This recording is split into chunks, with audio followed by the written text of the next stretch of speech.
Hello friends, welcome to Manish kitchen. Manish கிச்சனில் இன்றைக்கி multi grain அடை எப்படி செய்ய பார்க்க போகிறோம். 100 கிராம் பச்சை அரிசி, 100 கிராம் இட்லி அரிசி, புழுங்கல் அரிசி, 1 டேபிள் ஸ்பூன் அளவு வேர்க்கடலை, 50 கிராம் கடலைப்பருப்பு, 1 டேபிள் ஸ்பூன் ஜவ்வரிசி, 50 கிராம் பாசிப்பருப்பு, 50 கிராம் துவரம்பருப்பு, 5-6 காஞ்ச மிளகாய், பூண்டு, உப்பு, 1 ஸ்பூன் அளவு கொள்ளு, 1 ஸ்பூன் அளவு உளுந்து, பெருங்காயம், சின்ன வெங்காயம் கட் பண்ணி போட்டுருக்கேன், கருவேப்பிலை, முருங்கைக்கீரை கட் பண்ணி போட்டிருக்கேன். அரிசியை தனியாக 2 அரிசியும் தனியாக, பருப்பை தனியாக ஊற வச்சுக்கணும்.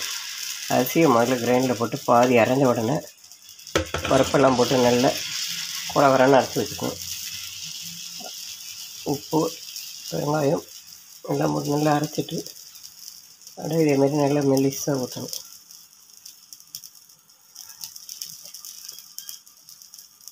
பருப்போட விட மிளகாத்தூள் போட்டு அரைக்கணும். மிளகாத்தூள், பூண்டு, பெருங்காயம், உப்பு போட்டு அரைச்சி கரகரப்பாக அரைச்சி வச்சுக்கணும். அரைச்சிட்டு அடையை நல்லா இதுமாதிரி மெல்லிசாக ஊற்றி எண்ணெயை விட்டு 2 பக்கமும் திருப்பி போட்டு நல்லா வேக விடணும்.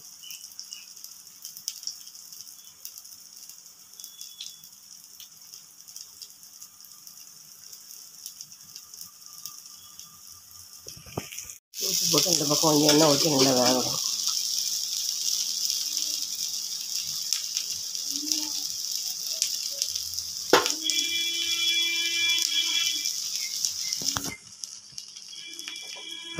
அடை 2 பக்கமும் நல்லா வெந்துச்சு. அடை எடுத்துடணும்.